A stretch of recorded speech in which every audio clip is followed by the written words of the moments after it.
Assembly committee హాల్లో online ద్వారా మేడారం సమ్మక్క సారలక్కకు నిల్వెత్తు బంగారం సమర్పించే కార్యక్రమాన్ని సీఎం రేవంత్ రెడ్డి ప్రారంభించారు.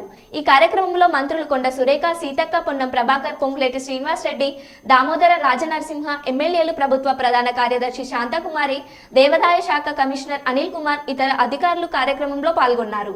మేడారం జాతరకు వెళ్లలేని భక్తుల కోసం అమ్మవార్లకు ఇచ్చే నిల్వెత్తు బంగారాన్ని సమర్పించే సదుపాయాన్ని చేశామని తెలిపారు. తలవంచని ఒక చరిత్ర, మరువరాని వనవీరుల ఘన చరిత్ర, మానవతకే మారు పేరు మా సమ్మక్క, ఆత్మ గౌరవ పోరు పేరే మా సారలమ్మ.